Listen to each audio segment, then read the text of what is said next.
And I would also like to remind you that we are also broadcasting this session along with the other two that are happening simultaneously, the thematic tables on YouTube, and it's being also recorded so that we all can watch it later, at least for the sessions that we are not participating.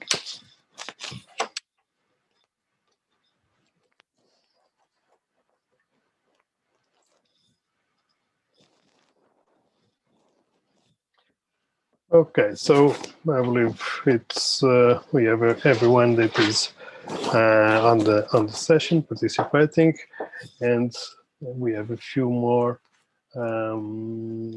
following us on YouTube. I wish to welcome you all to this thematic table on interoperability.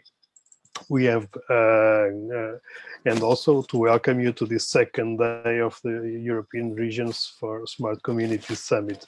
It's being held, at least in the possible physical part, in Alentejo. Hopefully someday in the future we can all physically come to Alentejo and gather together. But for now, we'll have to settle with this arrangement and to be able to talk a little bit on this online conditions.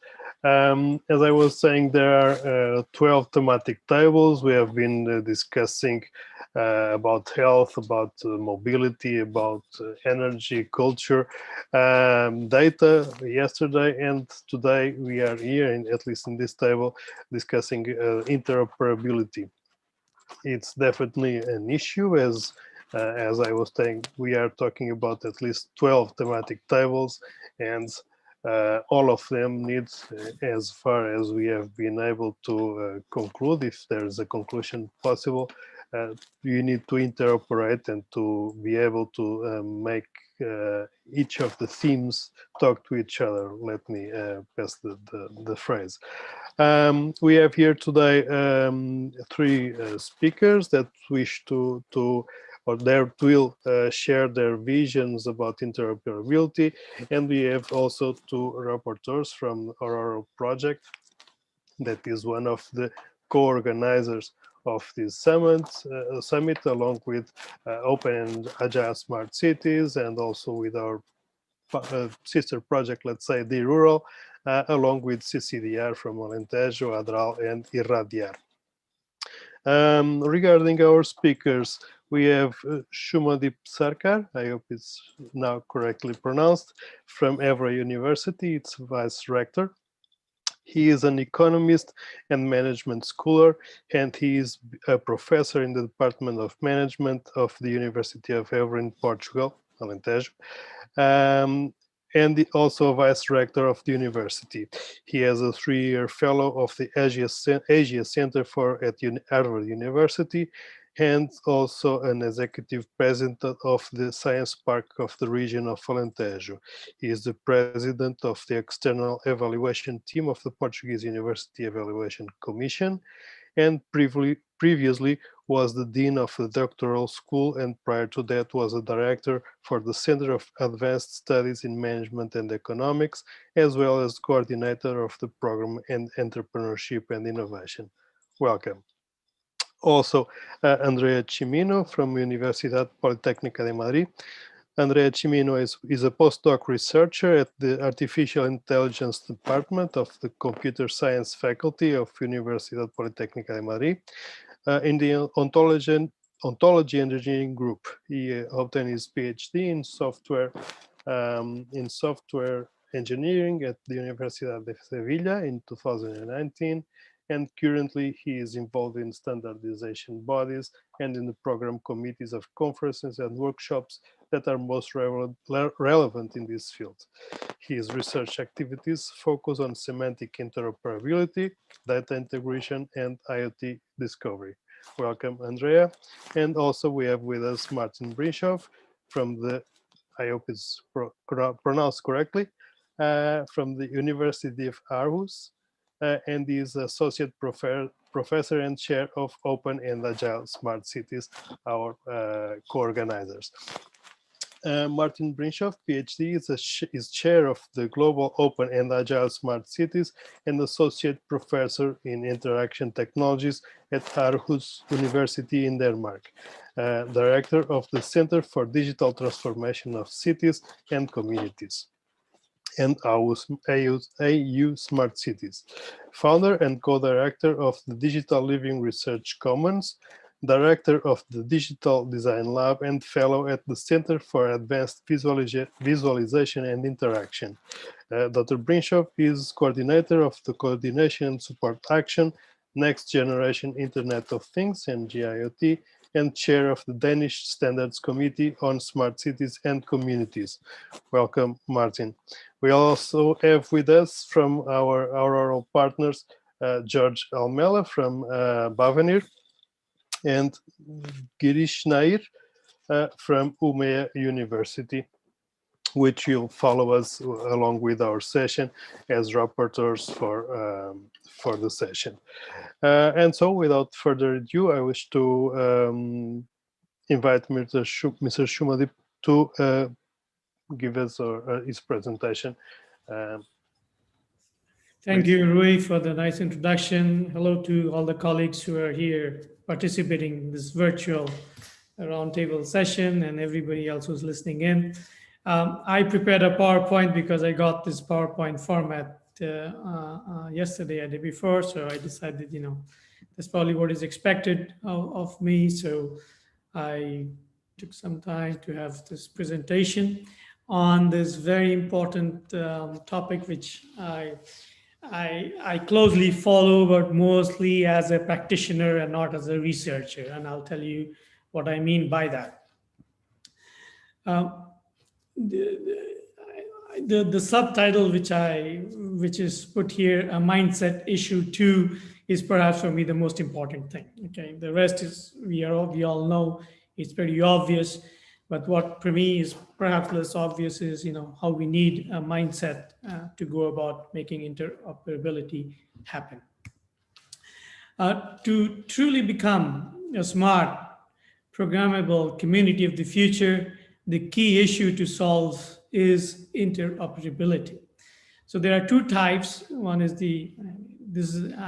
I'm sort of simplifying what is obviously a very complex phenomenon into two types: the organizational interoperability, as well as the way it works as a driver of innovation in startups. I put the second one because that's more of my area of research, not so much as interoperability as much as innovation and startups. As the name implies, it is the ability of organizations to effectively communicate and transfer meaningful data, even though I hope you can see my PowerPoint. Rui? Yes, perfectly. Thanks. As the name implies, is the ability of organizations to effectively communicate and transfer. Much of it is spoken in terms of data, but it doesn't need to be meaningful information, even though they may be using a variety of different information systems over widely different infrastructures, possibly across different geographic regions and cultures. Whereas when it comes to the startup scenario, it's of course it's also connected. It has to do the way the value is created for private entities, in this case startups, since it attempts to address well-known needs such as duplicate information across different areas, lack of cohesion among different parts, existence of several information systems that work separately. When all this happens, control and efficiency are non-existent as in an organization. Now, 5 important things to know from a non-specialist. So I make this right from the start clear. I don't do research on this, but I practice it in my double roles as a university vice director. I'll give you some examples, and as the president of the tech park. So some of the things I've learned, one is it's very hard. Okay, it's very nice things to say, but it's very hard to actually make this happen. There are lots of of prerequisites, and things need to work in a certain way. We won't have time, at least I won't have time to get into that, but it's not easy.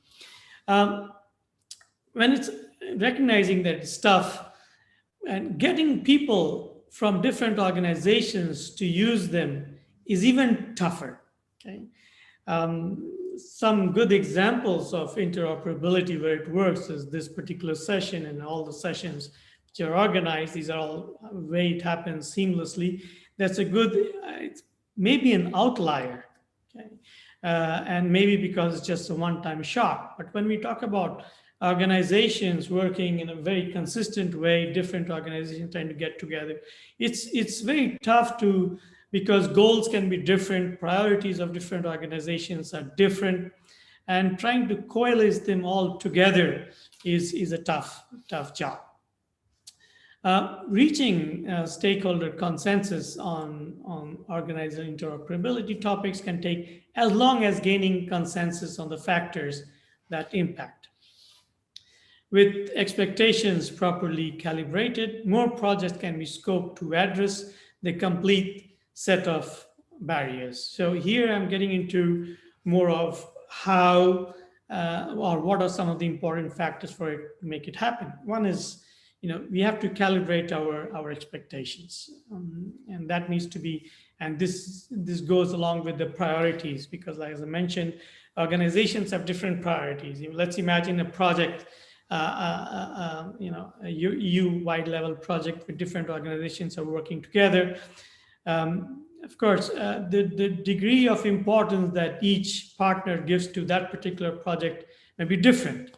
And therefore, this may not work as seamlessly as we would like it to be. So we need to have our expectations properly calibrated. And the last point here is we cannot think about interoperability without thinking about intraoperability, which means within organizations, how the different parts go together. So it's a bit like the Lego. So we are creating two types of Legos. One is a Lego within an organization, and the other is Lego across organizations. So the pieces need to all fit together to create a coherent story, to make it all work towards the overall aim. So here are some of the practical examples that I would like to pull from my own experience. So one hat I wear is I'm a university vice rector. It's about a 500-old year University of Evora. I invite all of you to come and visit my university. It's a beautiful university. And I'm the vice rector for innovation, entrepreneurship, and international cooperation. Now, it's a relatively small university, about 9,000 students, and I've created a set of goals around these areas: alumni, intellectual property, transversal projects, cooperation, startup spin-offs, internships, employability, and knowledge transfer. So what I want to do is share very quickly my experience. So here is a good example of how I try to make interoperability work. I don't know to what extent I'm successful, but I'm very conscious that I need to have. Why? Because it's a relatively small university of 10,000 students. It's an old university. It has its own set culture, some of which is good, some of which makes innovation more difficult. So what I need to do is I need to make sure that each of these areas work with other areas. So I need to make this happen. And for this to happen, I'll give you an example. So let's suppose I have these two projects, right? So I have these two big projects, and both these projects are towards startup spin-off promotion. So what I try to do is I'm trying to create synergies, making sure that an activity of one project has a spin-off and feed-in effect with another project, and so on and so forth. So these are trying to use, in a way, the most efficiently the little resources we have in our university and any other public university, to make sure that the overall picture is the sum of the parts is much bigger than the totality is much bigger than the sum of the individual parts. And that is perhaps the main message of my experience with interoperability. So this is what I'm trying to do. And this I'm trying to do in a very short period of time using different projects to make sure that each project has its own goal. So I have a project which has to do with Museum of the Future. I have a project which has to do with startup creation. So I'm trying to fit all of this together to create a very coherent story, and which may have a very powerful impact in my region.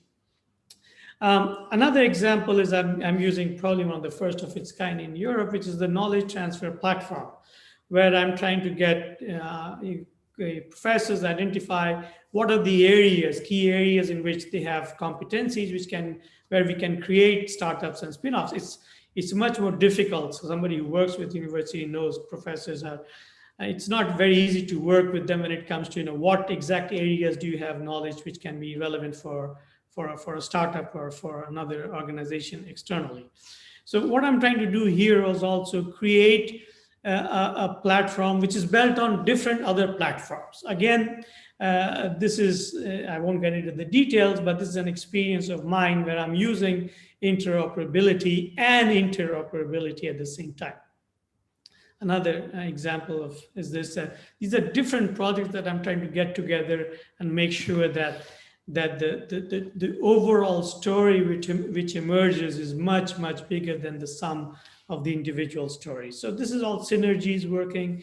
This is all pieces of machinery which are well oiled and which need to work together. So it's a work in progress. I don't know to what extent I'm successful, but we are trying to do it. And I have an excellent team, so I must thank them for this. Okay.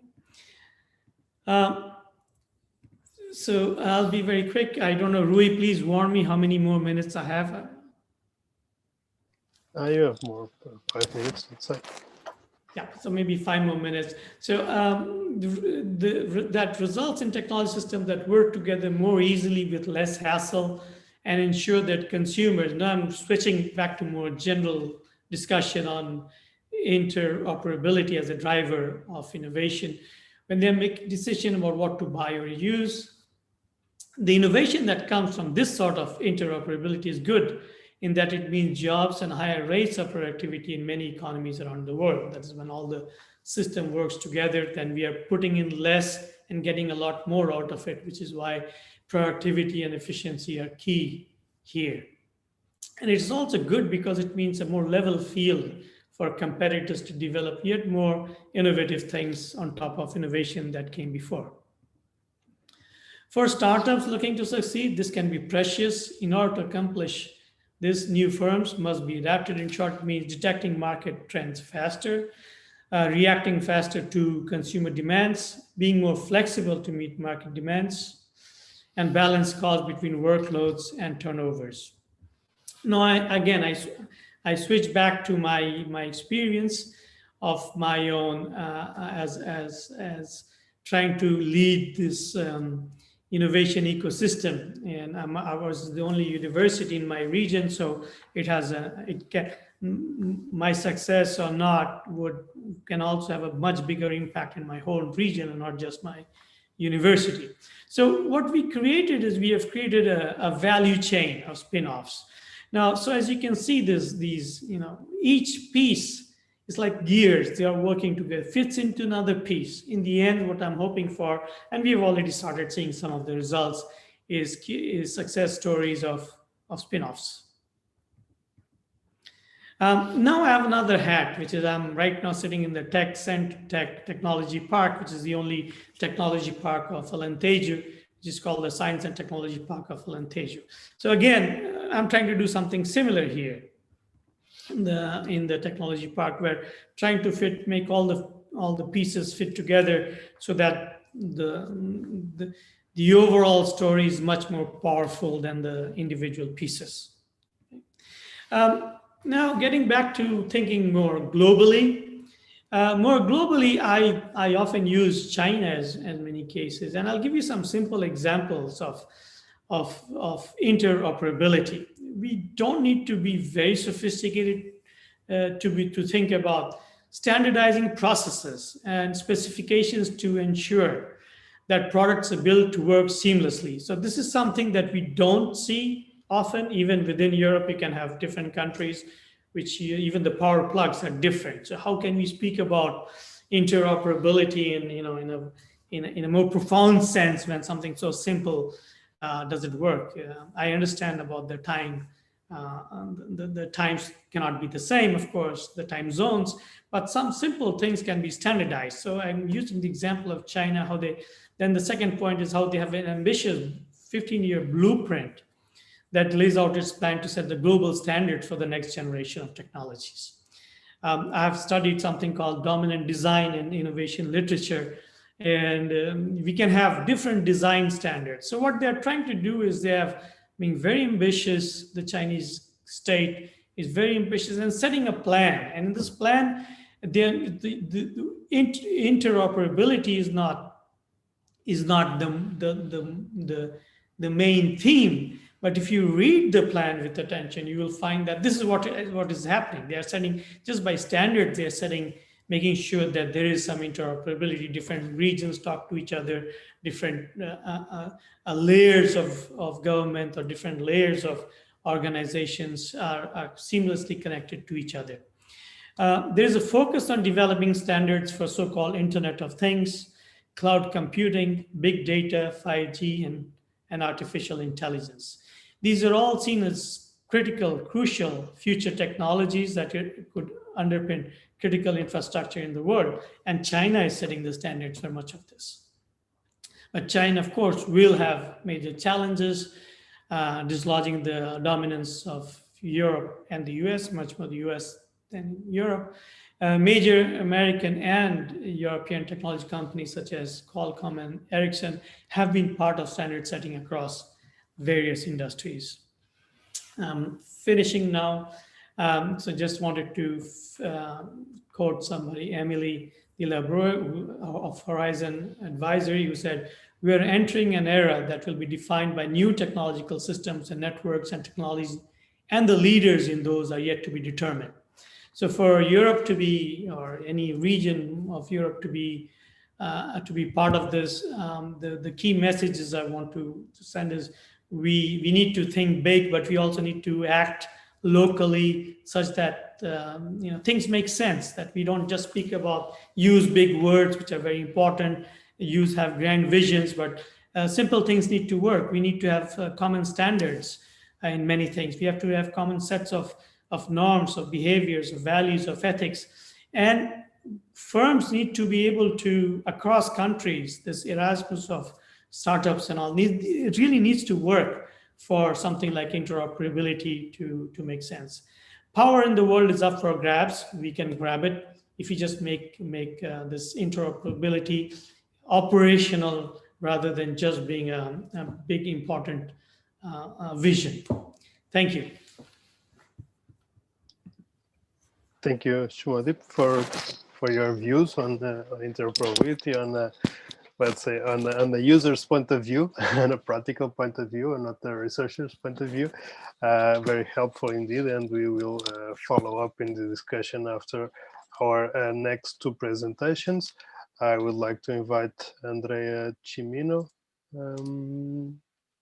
Hi, hello. Hello, welcome. Please Thanks. have the floor. Let me share my screen. I have prepared some slides. Can you see them?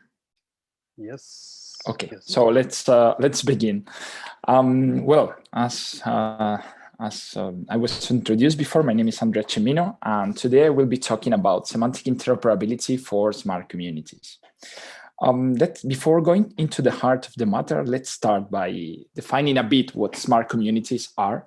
So basically, we can define them as a wide and large amount of data settled in different lakes and connected. And here, the data belongs to several topics and several domains, like the government, the transport, the industry. That amount of data and that this distributed environment is due to the data producer and consumers, who basically can be entities, people, sensors, or smart objects. So the thing is, in smart communities, data can be generated anywhere, by anyone, at any time, by any technology, and using any language. And this gives us a scenario where we will find multiple data producers and consumers generating or consuming data from multiple domains. This will lead us to a distributed set of data ecosystems that are developed with different heterogeneous solutions. Also, all the data will be published following heterogeneous protocols, data syntax, and data models. And this scenario leads to a different way of understanding this data that is being published. And therefore, consuming this data will be hard. So what is the problem there, therefore, having all this data that is not understandable? Well, it's exactly this that you can see in this slide. The problem is that we lack of the semantic interoperability to allow all these, let's call them lakes of data, to exchange data, and especially to understand that data. And this is precisely the definition of the AW3E about interoperability. Is the ability of two or more systems to exchange information, but also, most important, to use that information. So basically, implementing this semantic interoperability will enable the collaboration between networks of cross-domain devices and services.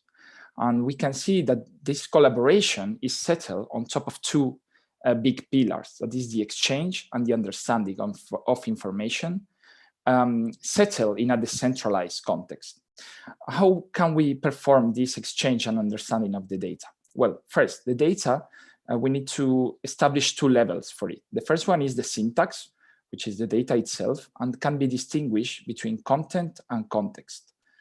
Basically, the content is the content itself of the data, and the context is a kind of a description of what is being offered as the data, like physical information.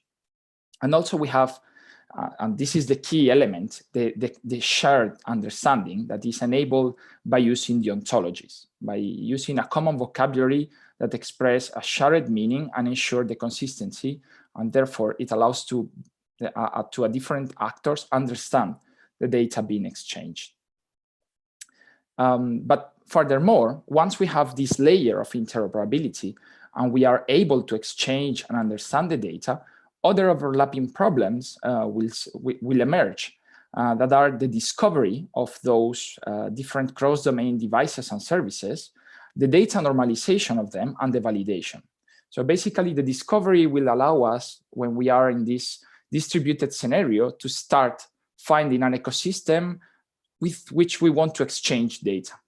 Then, even if we want to exchange data, very likely we will need a layer of data normalization to homogenize the data. As I was mentioning before, since this distributed scenario is developed by different actors, they will use different technologies, and therefore we, in all likelihood, need to normalize somehow the data.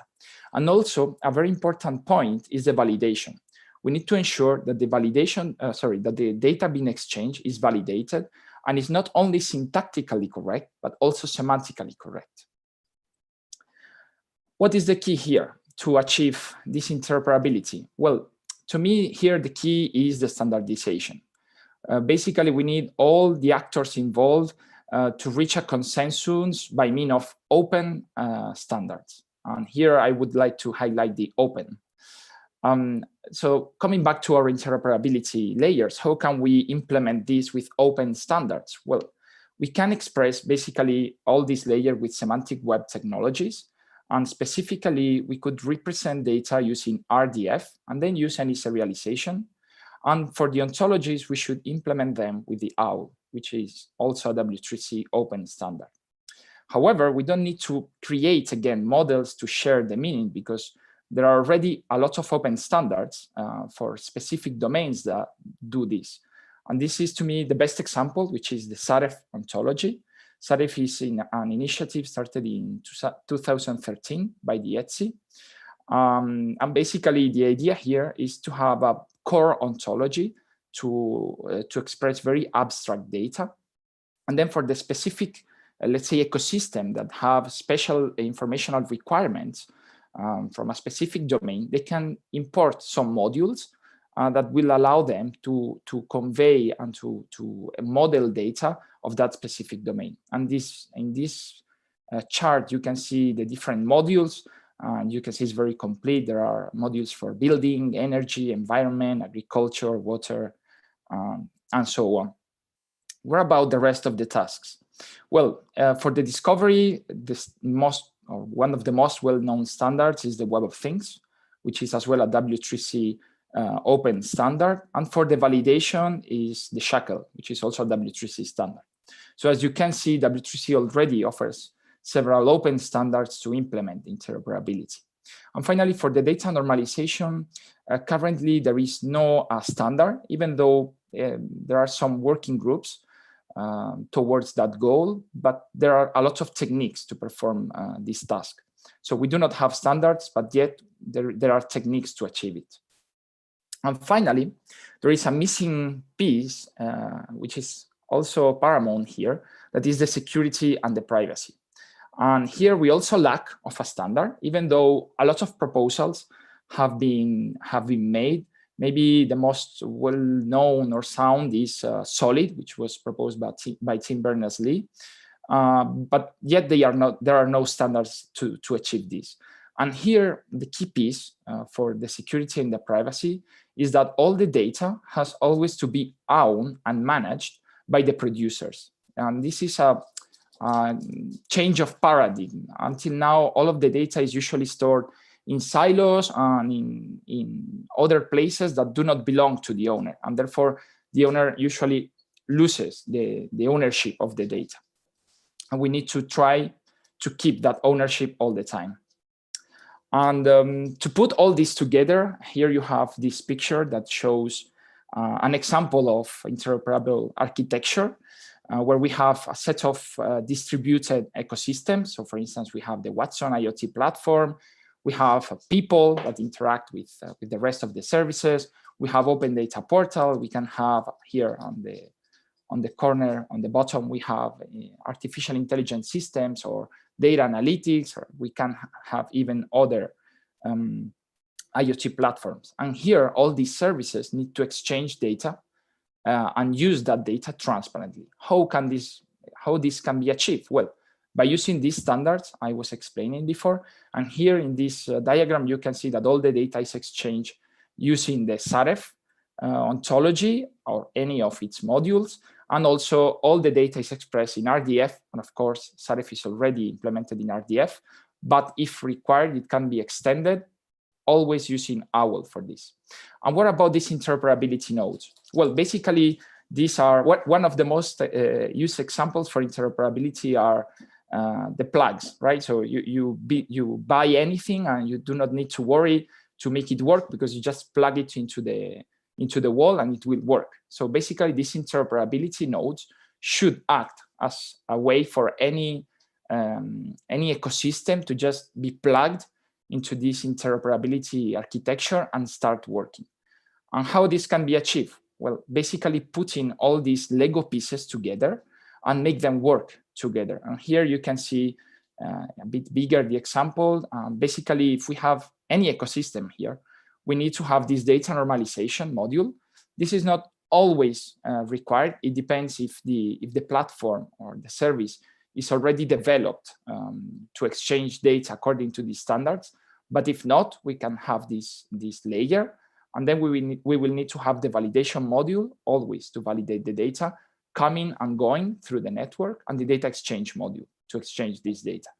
And this module can exchange the data following a lot of protocols. And then we will, of course, need the discovery module to make these nodes, these ecosystems, always discoverable, and the security and privacy to ensure, as I was saying before, the ownership of the data all the time. So summing up, smart communities will, of course, require semantic interoperability in order to exploit their maximum value.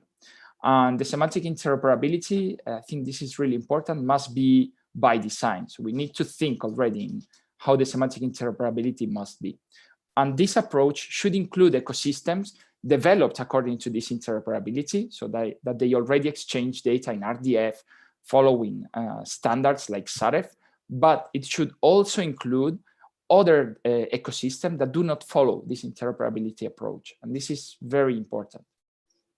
And as well, as I mentioned, the semantic interoperability must be implemented by using open standards.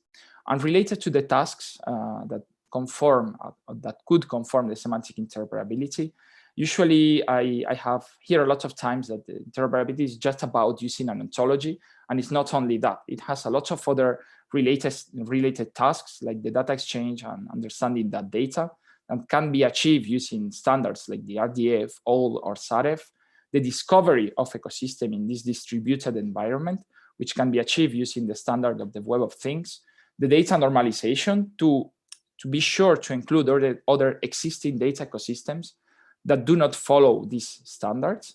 And even though we do not have a standard for this, there are a lot of techniques. There I mentioned one, the RDF materialization. And we need to validate all the time the data, of course. For this, we have the shackle shapes. And finally, we need to wrap all this interoperability in a framework of security and privacy, which still do not have a standard, but I'm pretty sure very soon new proposals will come. So if you have any questions, I will be more than glad to answer. Otherwise, we can leave them for later. Thank you. Thank you, Andre. I believe we can maybe skip the questions and have a round table at the end. So now I would invite Mr. Martin Brinschow to share with us his thoughts of interoperability. Martin, welcome. Thanks a lot, Rui, and thanks to the colleagues for basically saying, I think, everything which is worth knowing relating to sort of the innovation ecosystem part. First presentation, very nice. I think it's the important context. And then more technically, so what do we have at the moment? Maybe I can offer a little bit of perspective on the ongoing, very concrete work that's happening, perhaps in the context of rural smart communities, but also maybe a little bit wider, picking up on both the innovation ecosystem part and the standardization. Let me see if I can share my screen here. So, my perspective is, how can we support the political decisions by communities? So they could come from, the political fora, but they could also stem from really overarching societal challenges. Be it, of course, the environmental, the green transformation, the social issues, the economic prosperity of any community, which is, of course, very, very close to any voter's hand, and see how the digital can underpin this, not just in, say, the big cities or on the global regional level, so Europe, US, China, and so on, but also on the ground where, incidentally, we all live. So thanks for the invitation to come here. As Rui mentioned in his introduction, I'm associate professor at Aarhus University. That's my only paying job. So I'm a researcher and educator, innovator, but I'm also chairing this network of citizen communities, which is headquartered in Brussels. But maybe as importantly, in this context, I'm also chairing the technical subgroup within the Living in EU initiative, which gives, I think, a very relevant context for the work we're discussing here. So I might come back to that a little bit later. Also, I'm partner in the D-Rural Innovation Action, so the sister project to our rural, which I think is very much the context here, and also in that capacity, convening the work around rural smart communities tech. So you could say the rural perspective on the broader Living EU perspective. And I also work a lot with standards, both in Denmark, my home country, and on the European and global levels. Yeah, so I included a few informational slides about the network. I will just leave them here, and perhaps Rui, we can share the slides later. But there are some very concrete ways to engage with communities and connect. So this is the meaning of the C by C. So community by community, or city by city, or citizen to citizen, country to country, and even continent to continent. How can we actually interoperate and develop together to the benefit for all? So trying to get all these levels together is the focus of the network. The core work of OASC and much of what I do is to find out what is the relevant level of interoperability. I think it was very good to see what is already on the table in terms of technical specifications like SAREF and others who have worked on this for long. But I think we also have to be honest and say, well, there is the in principle, we know how systems can interact and interoperate, but then there is the in practice, where the global forces of well, the digital economy play a very large role, but also that these grand designs, as it were, have had a hard time touching the ground in local governments. We have the European Interoperability Framework, which I'll also mention a little bit later, for years. But still, it seems that the complexity when you come down to the community level, where all the sectors and concerns go together, it's not so much just specifications we need. We also need something which is operational and maybe even accepted. So the idea that OASC is promoting together with its members and partners, and by the way, the network is only representing the citizens, the demand side. So only municipalities and regions and communities can become members and be part of the deciding governance, while companies can be partners as well as international institutions. So what we're promoting is the idea that if we can find some minimal common ground, it would be very helpful. And of course, we don't want, as always was mentioned, we don't want to reinvent the wheels. So how can we take sensible baselines? I give here the example from ETSI and from OGC, which every I think geospatial worker in any municipality on the planet works with, as well as the Inspire directive on the European level. How can we build from there and make something which can be implemented, in fact, in every system, both more like administrative systems and more operational systems, so the Internet of Things and the more actuating parts of our systems. So that's the mission of OASC. And so far, some of these mechanisms for minimal interoperability, or MIMs as they're called, have been established as work items. And you can see these blocks. So interaction, that's the, if you will, the core interoperability concern. So how do we understand the digital or physical context of an entity? How do we express that in data models?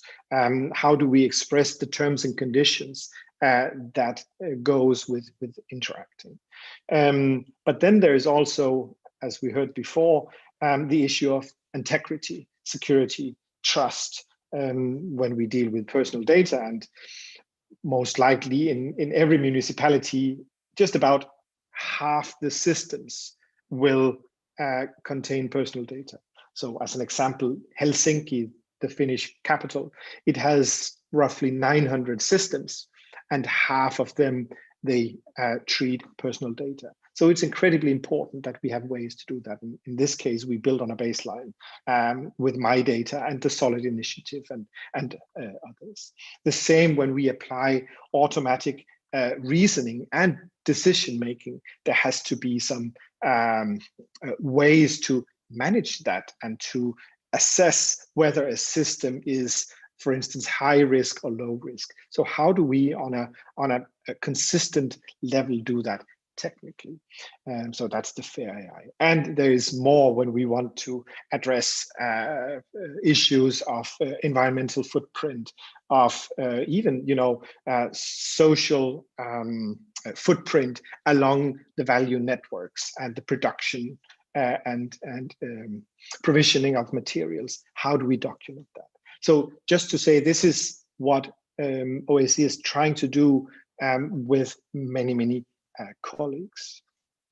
The reason behind the interoperability mechanisms is exactly what we heard before. So actually to foster innovation. And in order to have innovation, we must have investments. And the biggest barrier to investments in the digital transformation at the moment is actually that the risk is simply so high that cost is used, or investments are mostly for operational issues that are already defined and linked to well understood problems, whereas the more innovative uses are held back, simply because it's actually very difficult to predict what will be the return, you could say, on the triple baseline of social, economic, and environmental value for the money. So the minimal interoperability is there to the benefit of cities and communities to provide choice in a market. So you don't just buy from one vendor or one closed vendor ecosystem, get efficiency and independence, so you can switch between different vendors. It's the Lego block brick thinking that we heard before. So you can actually exchange some services and they will still work because the minimal interoperability is in place. For the businesses, I mean, yes, of course, there's a business model around locking your vendors to your services, but that's not compatible with an open market economy and the fairness that we anticipate in a well-functioning market. But it offers some clear opportunities in terms of a very large addressable market when addressing the needs of communities, a market which so far has been quite difficult to unlock outside these very traditional sector linked services.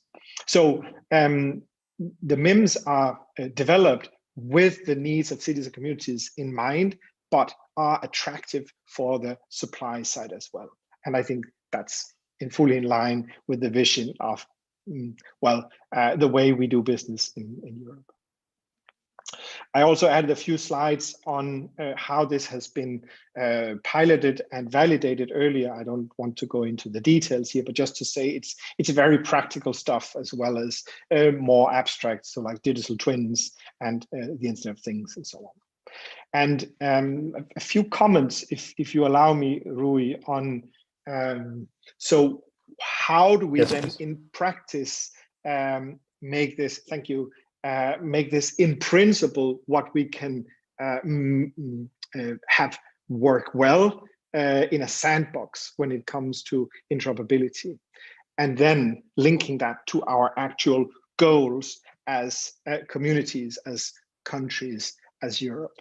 So of course we have, this is just a very complex graph to say something very simple, that we have some technologies and we would like to reach some goals. And then we have this market of supply and demand with regulators around. And of course, we have a lot of levels there, from the local level up to the European and global level. So how does this play out in practice? There's a technology side and there's a governance side. So we know, of course, that in the Western part of the world, there's a very hands-off approach with a liberal approach to investments from private sector in the US.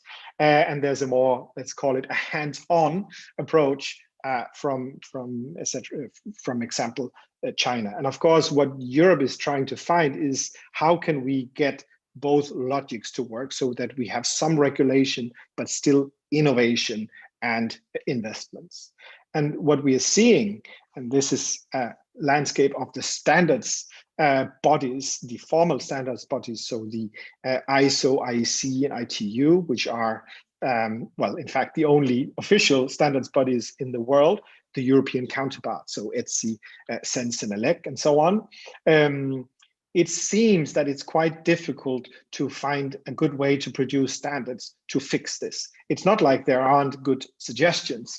It's just a mess. So many of these are actually conflicting, and there's also a lot of political turf considerations among the standards communities. But what is happening then is that in between, so for instance, on the European level, the forum that is forming in the Living in .eu movement is complementing, is closing the gaps between the reality of the market for smart city communities and then the standards world.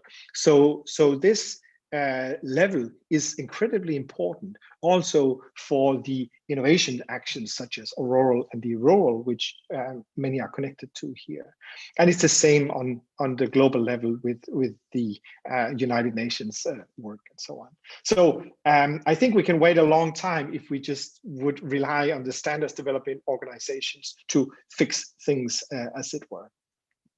What we're seeing is that actually we understand the technology side quite well. This is the green box, and my apologies for a very simplistic signaling here.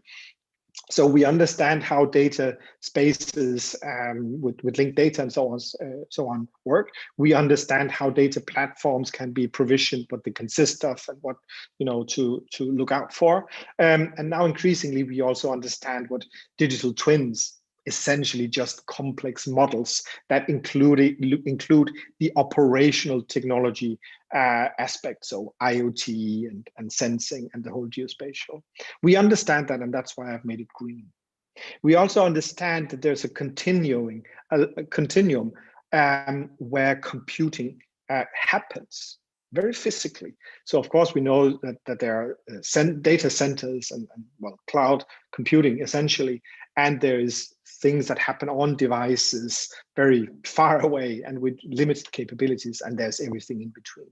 And we also understand that some of this is real time, like millisecond reaction time, and in other cases, well, if you get the report once a year, it's fine, or maybe once a week or something like that. And we also actually understand that. Of course, there is some infrastructure in rural areas that might be different in densely populated areas, but we understand at least the pros and cons of centralized and decentralized computing. But what is really tricky is the red part here, and that's what I have called here the communities of practice. So for instance, the data sharing, open data, semantic web, and knowledge graphs and so on is very well understood as such, but is also a somehow limited community from the original internet that has been really promoting this. It's not the same that are now, creating the platforms that we use. So the GAFAMs of US and the equivalents in China, so Google, Amazon, Facebook, and so on. So there is somehow a disconnect in how these technologies are being used and the people who are trying to establish standards around them. And the digital twins is a very good example. So in any municipality, I'm sure that the planning department, the people who understand the geospatial models and the building models there, they are probably the front runners when it goes to modeling within a city. But that doesn't mean that they necessarily are very familiar with the semantic web or interoperability in general, because they're so purpose-oriented on the physical models. And of course, there's the whole legacy from manufacturing of digital twins for very precise simulation. So we have an issue with using these technologies in practice in the organizations as both operational and innovation activities.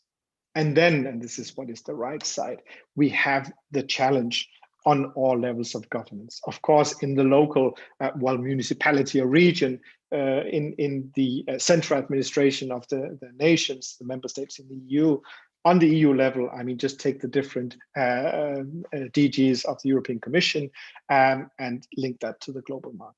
So this is from what I see, a snapshot in 2021, actually, of where the challenges are, and we need to go beyond these. And now my final comment would be, this is happening in every part of Europe and part of the world, but what we're putting together in the Living EU context is that we're trying then to link these bits and pieces together. Here you can see the 5 elements of the Living EU initiative. So there's a financial focus, there's technical, legal, skills, monitoring, measuring.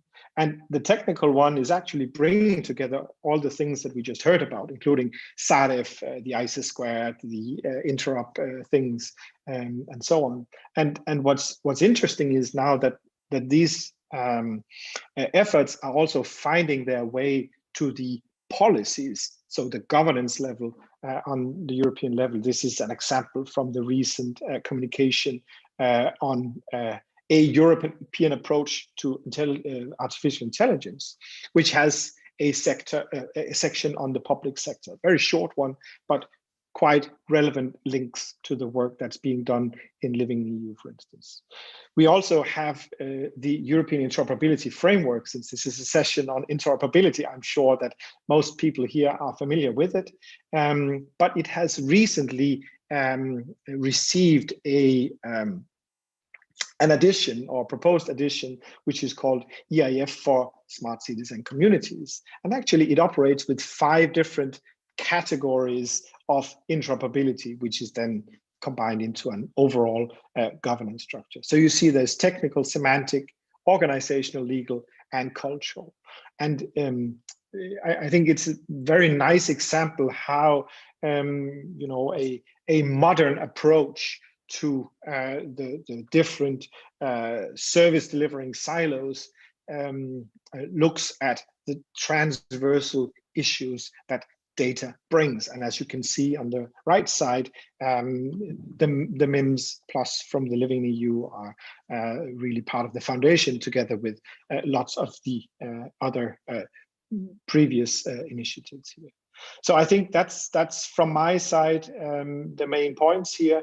We could of course go much more into, you know, the practicalities of you know, what is happening now in there's the Digital Europe program, which is coming up. How do we see the innovation actions, the deployment actions, and the market funded activities in the rural smart communities area? We could discuss that, be very happy to. And also we can go into even more details to see, okay, so what are actually the elements that are in the work programs, which probably will be announced this month, fingers crossed, with deadlines in September and April next year.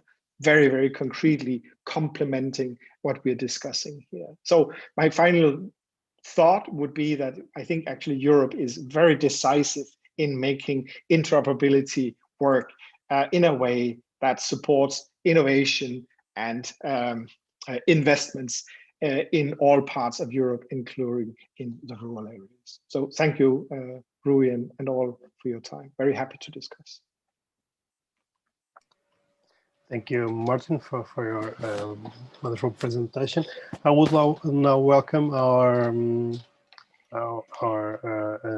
attendees to pose some questions that you may have for our speakers today. Well, in the meanwhile, I may pose some not quite questions, but eventually topics for discussion. And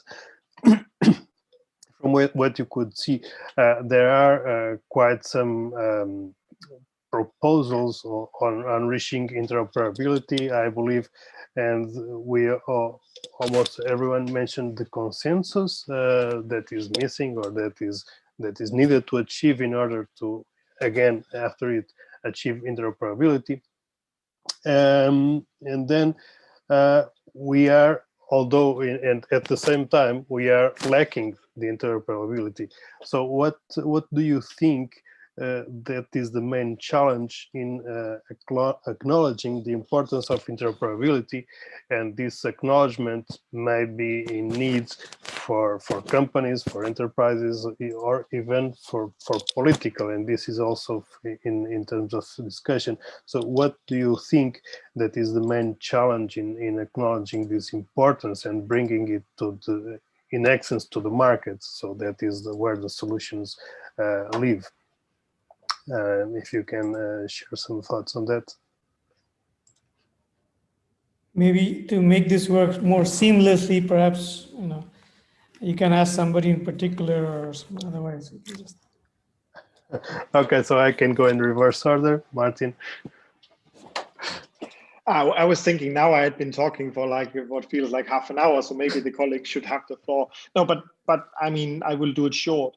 I think that we need to recognize that there's a technical challenge, and then there is, we can call them challenges of governance or of management or of, I don't know, leadership, perhaps. So we have to address both, but not in isolation. We have to make innovation ecosystems.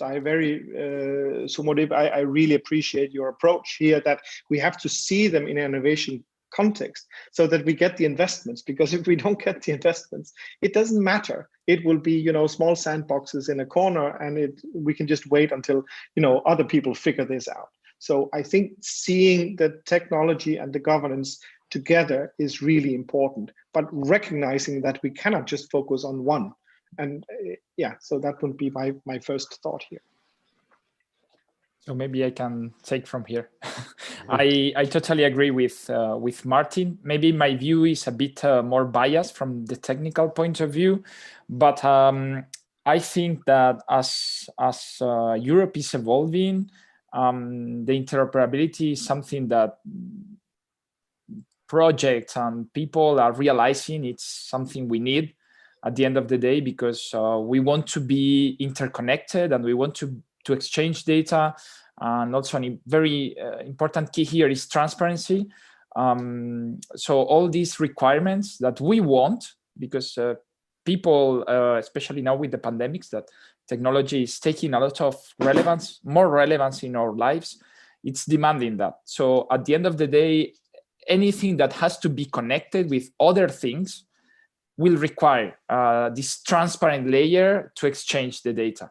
So answering more specifically the question, it is hard to make people understand the needs, especially for what Martin was saying, that there is this technical and non-technical point of view. And from my technical point of view, it's really hard, but people are realizing. And you can see this in the projects that I think in all the European projects I participated or I have here, interoperability is always, always, always one of the pillars of those projects. And Shumadip?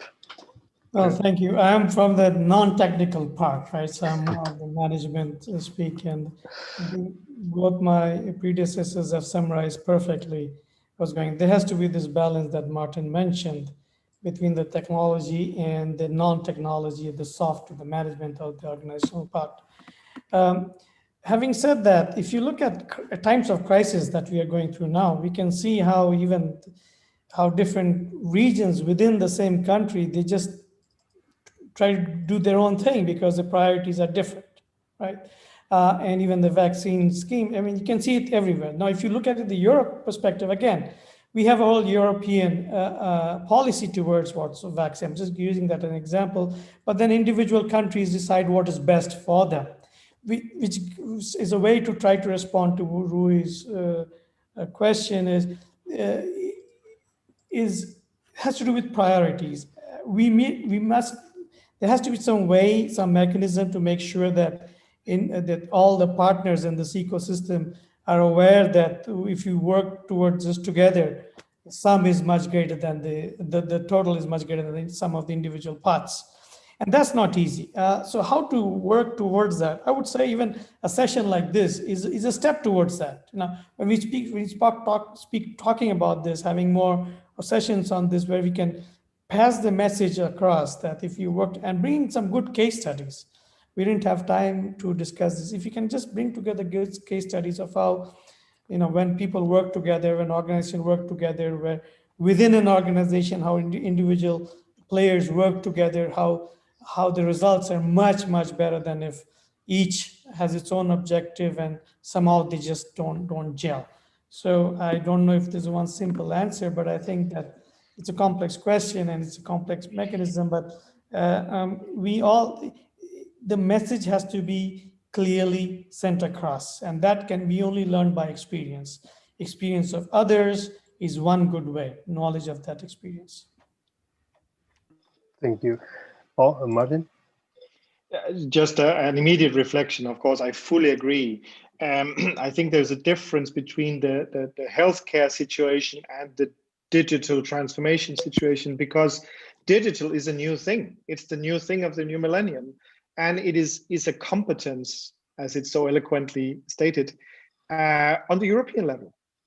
So, I mean, if you believe that the treaties of Europe and so on, they are somehow in the basis, then actually this is a concern for all of Europe. And then, of course, how do you have this conversation? I think on the local level is very, very important. Because, I mean, from a legal perspective, there's no question, the digital single market and all of this is a European discussion. But how do we then ensure, and here I think we have to put a lot of focus, and I'm sure this is also what you point to. How do we ensure that these European goals ensure that every corner benefits? So it's not like yes, we made it on the global level or European level, but these regions were left out. And here I think, yes, it's great that we have focus on saving the planet, the green transition, but the social and the economic part, they cannot be ignored. I think also this is your focus. So we have to ensure in the green digital transformation that it clearly states how is this a benefit, also short term, for every community in social and economic terms. If we don't explain that, we will have more Brexit, we will have more nationalism and actually focus on the local, because the short local priorities have to be addressed. And I think this is also why these grant designs are in a way alluring but dangerous, because they only speak to the overall KPIs.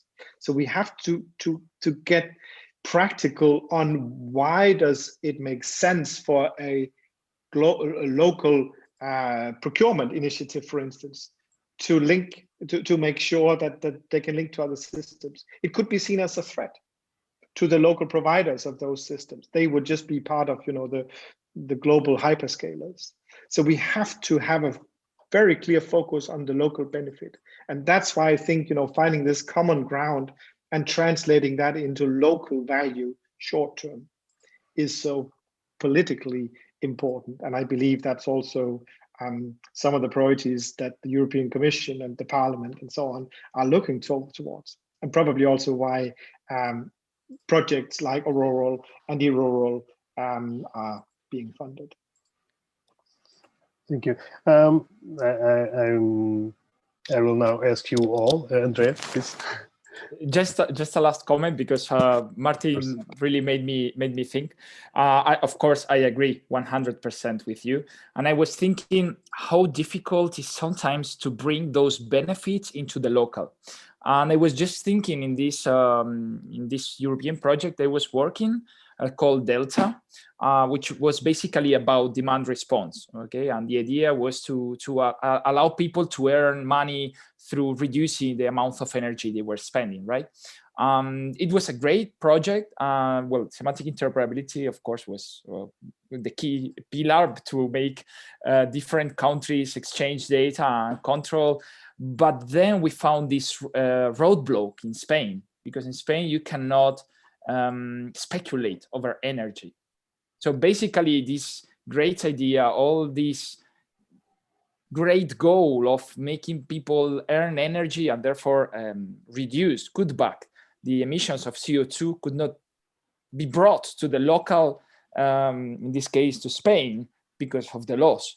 So sometimes I agree with you, we need to show the benefits as well on the local, but sometimes the laws are really a roadblock to do this. But yes, I agree 100% with what you said. Yeah, thank you. And now asking you all to put your university hats on. How do you see, because we are all, you are all, I'm not anymore, connected to universities. And so universities are a source of the students came out, they go to companies, they go to political companies, they do the work actually, and we are, how do you, and they do the spin-offs and startups and so on, how do you envision their acceptance and their let's say knowledgeability, knowledge of these, of the use of these standards, of these common goals, and how do you see them applying it in practice on the spin-offs they are creating, on the projects they are participating, even in the research activities they are using, because it's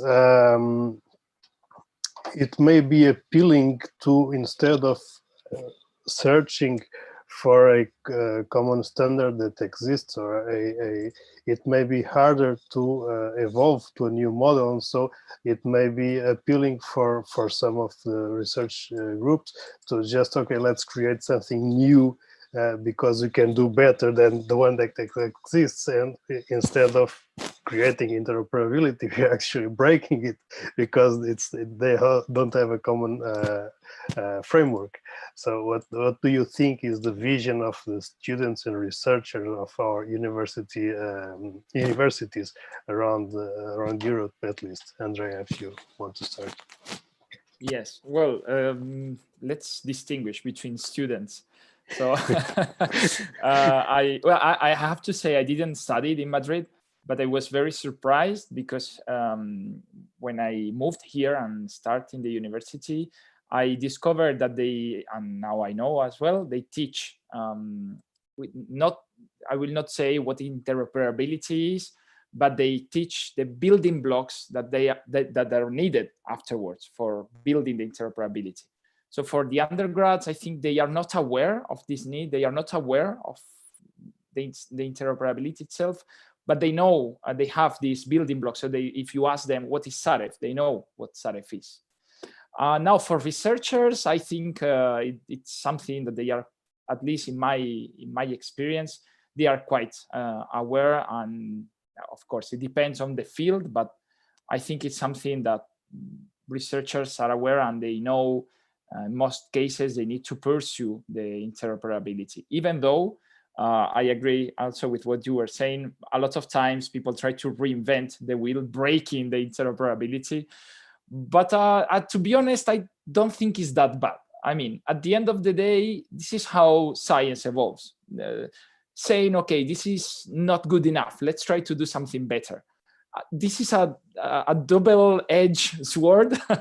So I think we need to find a balance there, but I think it's good questioning the standards, but try not to break the standards. So it's a tough balance to find. There are, I guess, researchers who do not aim to, let's say, question what there is, and they just follow the standard. There are others that question everything and break the standard. So I think there is a wide variety of opinions. But the important thing, the bottom line, is that they know that this interoperability exists, and or they follow or they try to somehow enhance it. Okay, they at least have the concern and the back knowledge. Thank you. Sumadip? Yeah, thank you for this question. I'm a simple guy, so I like to do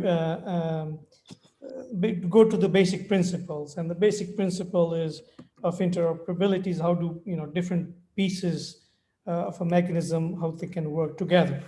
And in this particular case is how do pieces create a mechanism. So it's just the opposite. So we see it in everyday work as students when our class in every university, in every class, we have, students work together in groups, and then this, they share ideas, this cross-pollination of ideas, and it works pretty well. And I'm sure that even if they don't use that word or use the related concept, they are aware of the benefits of that. Yet the evaluation system is an individual evaluation system. So how did you individually learn from this process? So as Andres mentioned, this is not as much a sword, but there has to be this delicate balance, and this delicate balance is often done intuitively. So sometimes we need to go work together because of benefit. Other times we have to do it at an individual level. As researchers, it happens all the time because we work together in papers. So I have colleagues who work with me from different parts of the world, and some I've never even met. Okay, so I either get an invite or I invite somebody who I know is very good in a particular area, and this is a two different different actors getting together, some of them who don't even know each other, working towards a common goal. At other times, I work alone. I prefer to work alone because that's the way. So again, it's like this balance that I need to play. When you spoke about the spin-off, that's an interesting twist because that's where we see this interoperability is working, where there are clear benefits.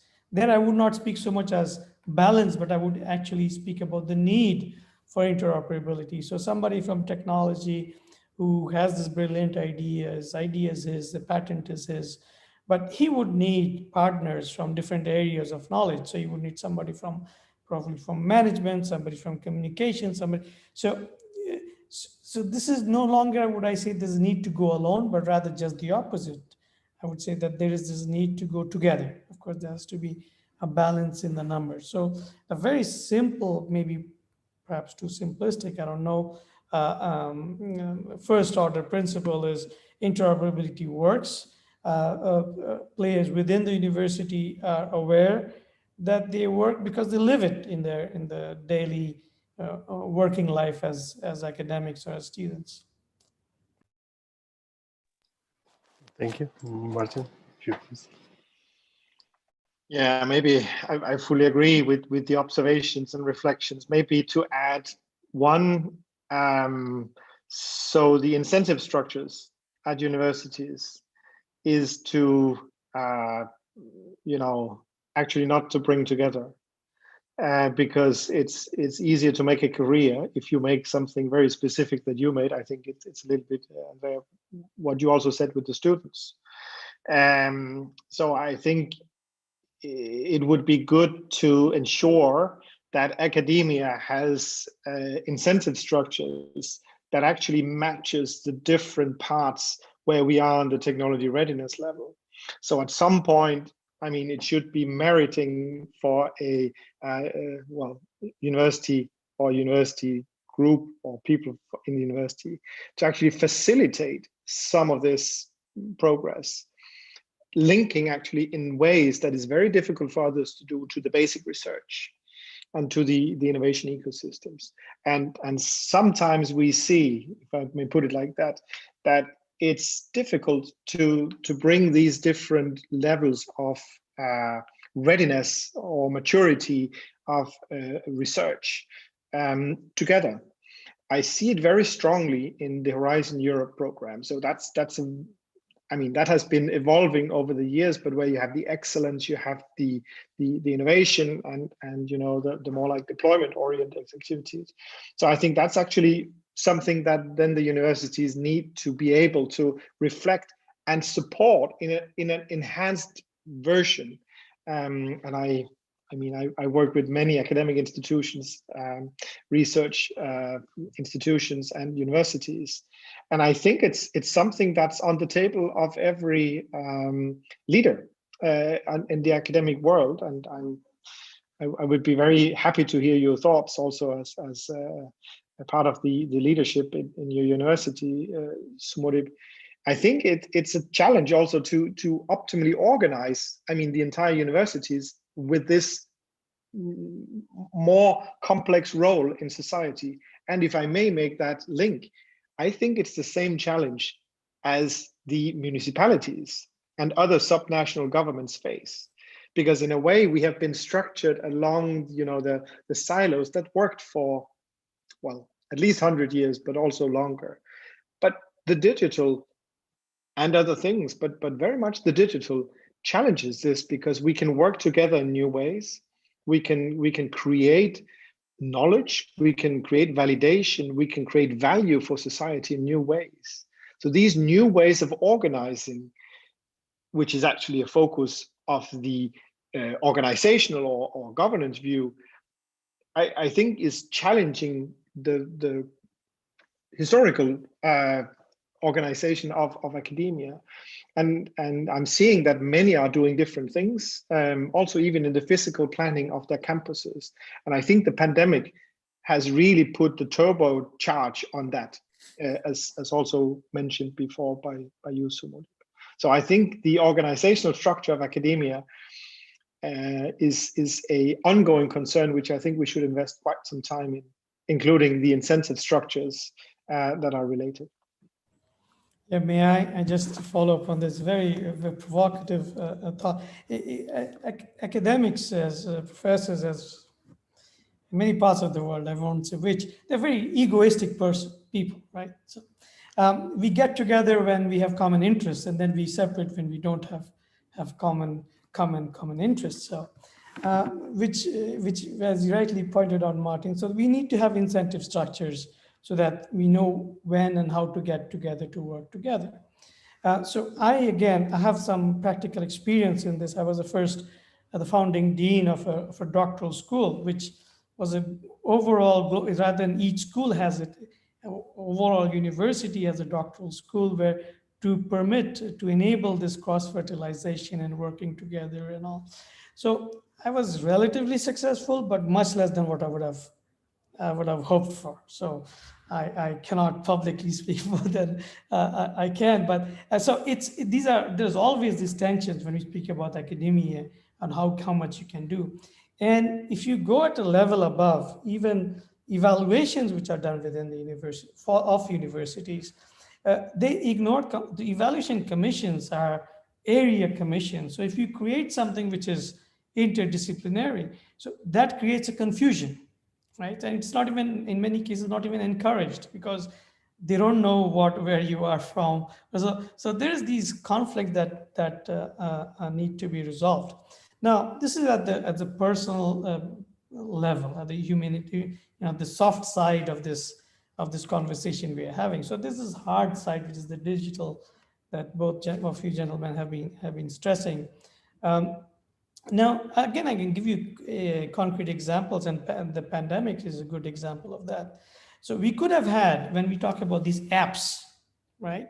We could have had common standards about each country having apps to control and to decide what sort of apps we can have, what are the norms, what are the violations of privacy. We did not have it. So each country went its own way, and at a cost. So we can see the cost side of the equation, but it's very unfortunate that we couldn't come up with a European-wide standard very quickly. Now, how do you use apps for controlling, not for controlling, but the movement of people, detection of who has it now, and very quickly decide and put it in motion? We were unable to do it. There was not even a conversation on this topic. So each country went its own way, and just one of the prices we are paying for this, this crisis has made this, even this digital part of the equation made us go separate ways.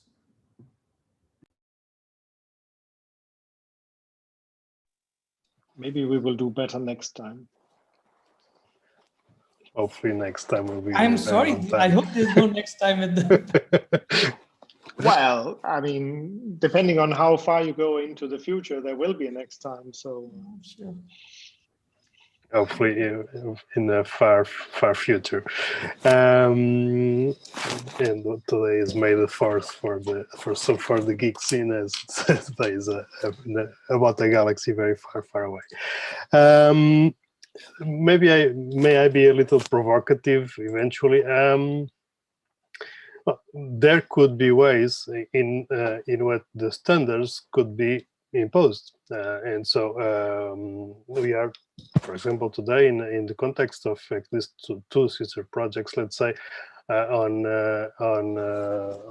rural digitalization fields. So we have rural and rural, and also, and so on the call, there could have been some imposition regarding which standards to use, and so we could be using it. So why not follow that path? And I am trying at least to be some way provocative, and so because at some national levels, for example, if you are to interact with the finances office on each country, so you need to input some kind of file that follows a standard. So you could do that on a more let's say global or European level, and imposing it in a top-down approach. So, okay, we have these standards, we have this, so let's impose it, and we'll start to use it. And so the follow-up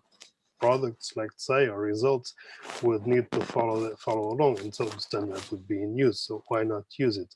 And so maybe you can start with Sumadip at this point.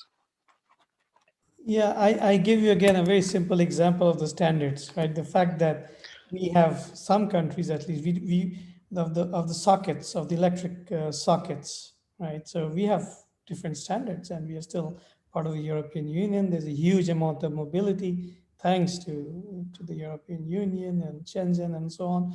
But we still are insisting with our own energy standards. So, of course, when it comes to digital standards, I'm not an expert on this. I'm guessing it's much easier than when it's come to physical standards, because there's something that people don't see, they don't associate, and at some high level decisions are being taken. So it may be, and I'm guessing, it may be easier to implement digital wide standards. 5G is a good example of that. Of standards that are being imposed. So again, if you separate this standards into two, I would use the example of China, which I follow. I used to go before this pandemic quite a lot, and I follow and I research, and I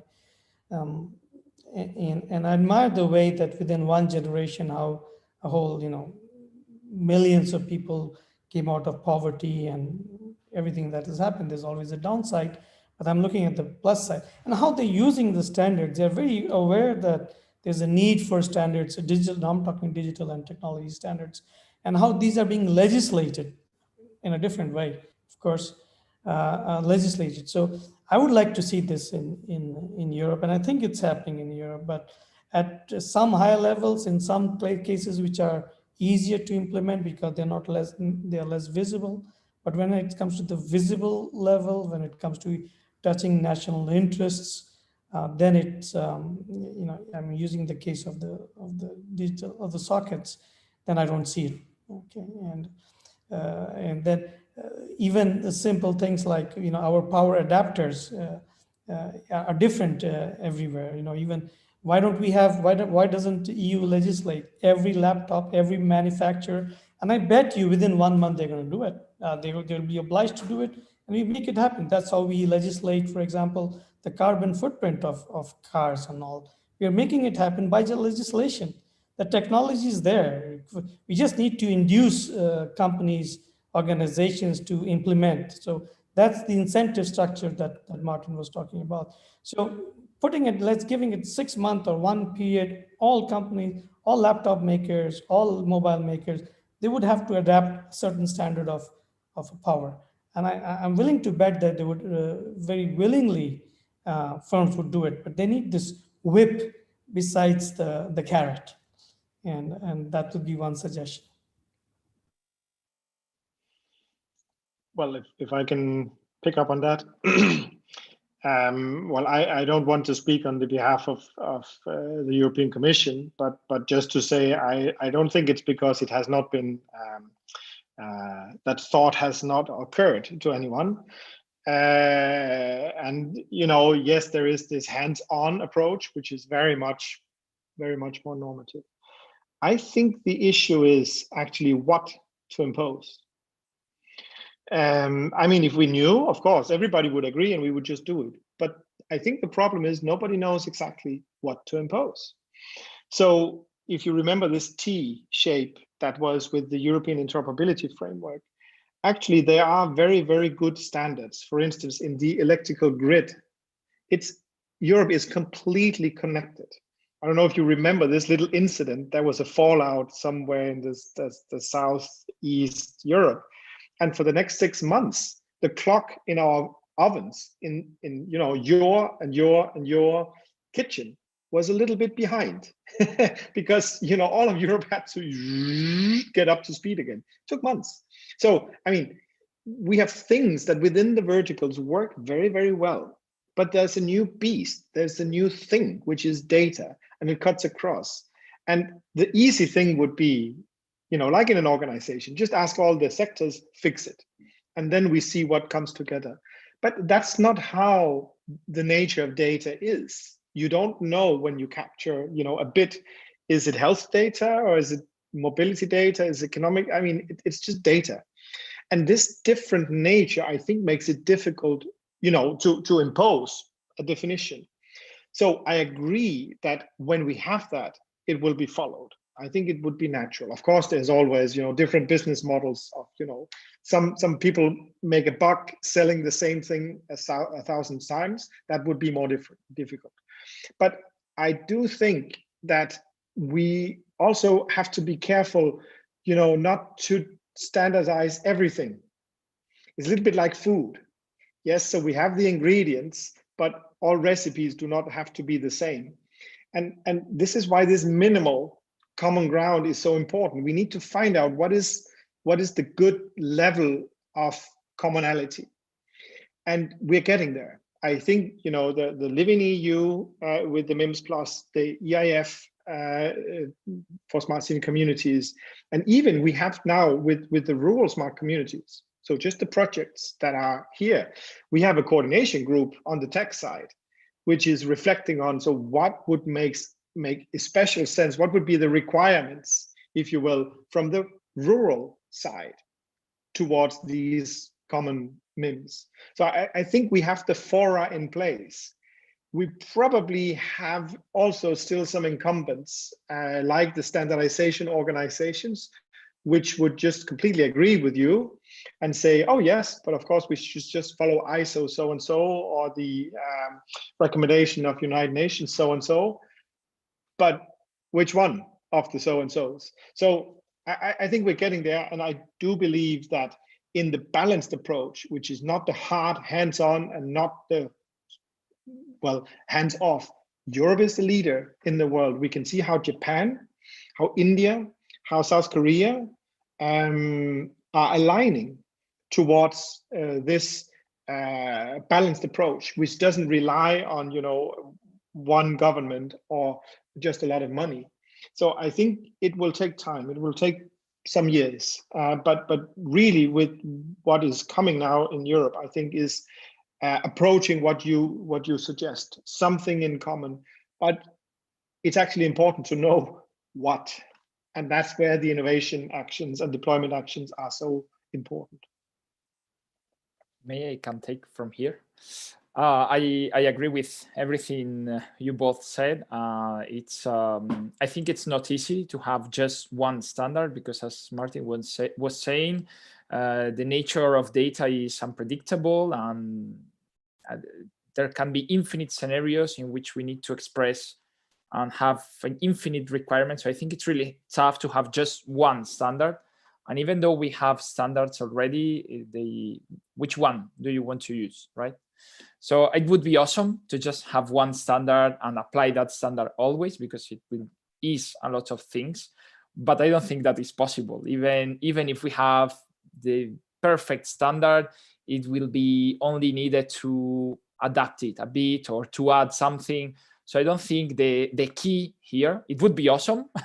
I would sign for that, but I don't think that is actually something that perfect that we can say, this is the standard. This is it. You cannot go outside this box, because people will like to go outside the box, right?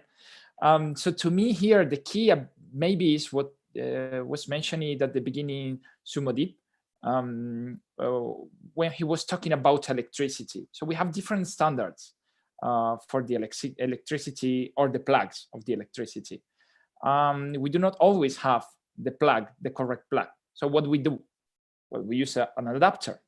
So to me, that is more feasible, at least in the short term. I mean, in the long term, it would be awesome to have something very complex and very functional, but for the short term, I think that is the best solution. So if you need to interact and you have things, let's say, that follow different standards, you can always adapt them. And for the short term, I think that is the key. But not, I think, and here I will be provocative here, but I think the way it has been done until now, it's very manual. So we are manually adapting things, and that is not reusable. We need to find ways to, I wouldn't say automatically adapt standard, but at least to ease the process of the adaptation among standards. And that is tough, and that is I'm not sure if in English it's opening a watermelon, it's said in Spanish. So it's opening a box full of problems so huge that I don't want to go inside. But to me, that would be the key for the short term: adapting and easing the adaptation among. So when you buy an adapter for the plug, you do not need to worry that much. You just plug the adapter and then you plug your cable, and that's it. So something like that. You don't need to build the adapter. So maybe to fix the interoperability issue, we need to start collecting not just the data, but a very large amount of context about the data, so that that manual part that you were mentioning can start to be automated, and so to make sense of the data because of the metadata that is contextual. It's hard though. It's really hard. Martin, please. Yeah, I think that there's a very important step, and that's actually uptake in the market. I think market share matters. We see now how the different players in the global market have played their cards. And I think what's really an opportunity for Europe is to ensure that the public investments, especially on the local level, drive this as an innovation-oriented investment. So we don't see the operational just as, sunk cost to, do some things, but actually being supportive when we have stuff that works to be, more efficient, more socially inclusive, good for the economy, then it gets implemented. And there, I think the regulation really, really matters, so that we don't get just a lot of inertia in the procurement, where we procure, like our grandfathers, more or less, when we buy systems and service and products, but where we unleash this very, very big muscle of investment, which is the local, the subnational government expenditure. It's a big part. It's like 1/5 or 1/4 of the entire economy in Europe. In some countries, even more. So I think market share matters. So it could be traumatic even if we in Europe found the good ways to do things, but did not get the economic, let's say, uplift also in every part, including the rural communities. So I think this attention to timing and to the levels of regulation and to the partnerships that are signed, this is really complex. It's not just about the politics or the technical development. I think it's also about understanding the market dynamics. So it's an interesting time, but I think it's like back to the discussion, how do we organize ourselves? We talked about academia, but I think it's the same for public institutions and for the regulators, as well as for the companies and civil society. But I think the companies and civil society are more agile than academia and public institutions. But we need to ensure that academia and the subnational governments, so the local governments, actually are innovation agents, are deploying these things when they work. And this is, of course, something where, I mean, money cannot buy such an investment. There's not enough money in the world, not even in China, to do this. You have to have the existing forces of public expenditure and market forces to drive that for you.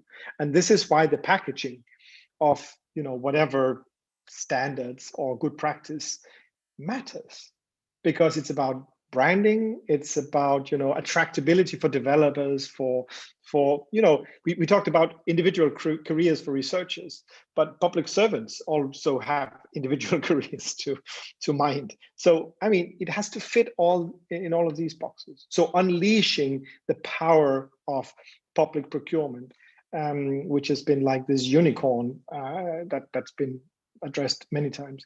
I think it's one of the essential things, strongly backed by market actors who want to play in this way. And there I see actually, you know, so Europe and Japan, the trade agreement which is there, same with Canada, India as a you know, very large force in this third world, if you will.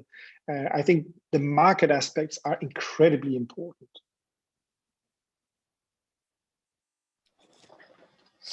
Of course, thank you, Martin, and all of our speakers. I totally agree with you. Eventually, we can, although we cannot yet agree on the standard on which we are going to interoperate, I believe we can agree and interoperate, and I believe that is a good first step. And so to ensure that, I would only just open the floor if any one of our attendees wants to pose some question or some comment regarding our discussion here.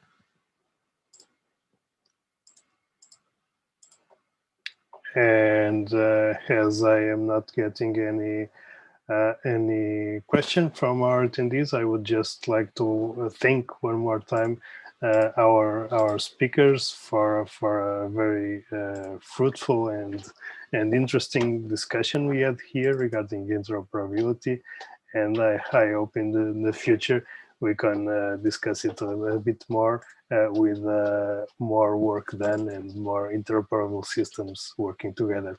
Thank you very much, and have a wonderful day. Thank you so much. Thank you. Thank you so much, and it was a pleasure, and it was a very interesting learning experience for me. Thank you. The same here. As well. Many thanks. Thank you all. Ciao, ciao. Thank you. Thank you.